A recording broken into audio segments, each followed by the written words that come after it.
কখনো কারো মন ভাঙবেন না, প্রয়োজনে হাড় ভেঙে দিন। কারণ মানুষের মন একটাই, কিন্তু হাড় 206টা। তাই মন ভাঙার দরকার নেই, মন ভাঙবেন না, হাড় ভেঙে দিন, সঠিক শিক্ষা হবে। হ্যালো গাইস, আসসালামু আলাইকুম। আজ আমি চলে আসলাম আমার আজকের রান্নার ভিডিও নিয়ে। আজকে আমি দুপুরে যা রান্না করেছি তাই নিয়ে আপনাদের সামনে হাজির হলাম। আজকে আমি সিম দিয়ে কোরাল মাছ দিয়ে রান্না করেছি। আমাদের ঘরে মাছটা শুধুই ভুনা করা হয়, খালি সবজি দেওয়া হয় না। তো আজকে আমার মন চাইলো যে আমি সিম দিয়ে রান্না করব। এটা হচ্ছে মূলা শাকের গোড়ায় যে ছোট ছোট মূলা হয়, সেইটা আমি একটা আলু দিয়ে চিংড়ি মাছ দিয়ে চচ্চড়ি করব। এটা আমার খুব পছন্দের।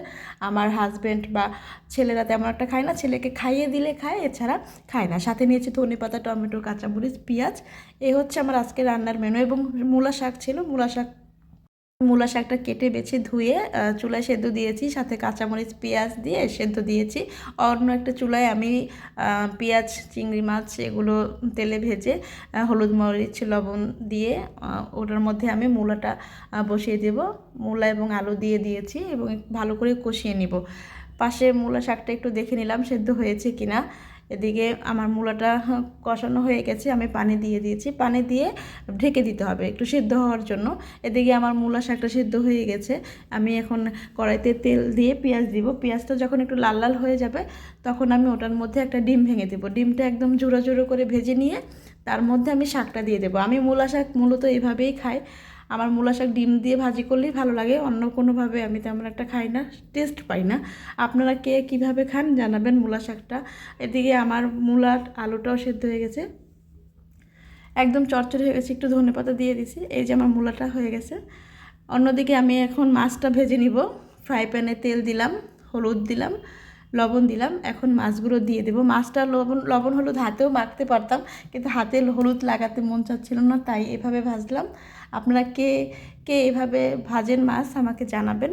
আমি প্রায় করি, মাঝে মাঝে করি, সব সময় না। এখন হচ্ছে অন্যদিকে আমি মাছটা বসিয়ে দিব।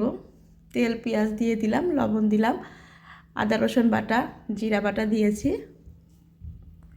দিয়ে পানি দিয়ে লবণ হলুদ মরিচ সব একত্রে দিয়ে মশলাটা ভালো করে কষিয়ে দু টুকরো টমেটো দিলাম। এটা একদম মশলাটার সাথে গলে যাবে। তারপরে মশলাটা যখন একটু কষানো হলো তারপরে আমি সিম দিয়ে দিলাম। সিম কাঁচামরিচ একটু দিয়ে পানি দিয়ে দিলাম।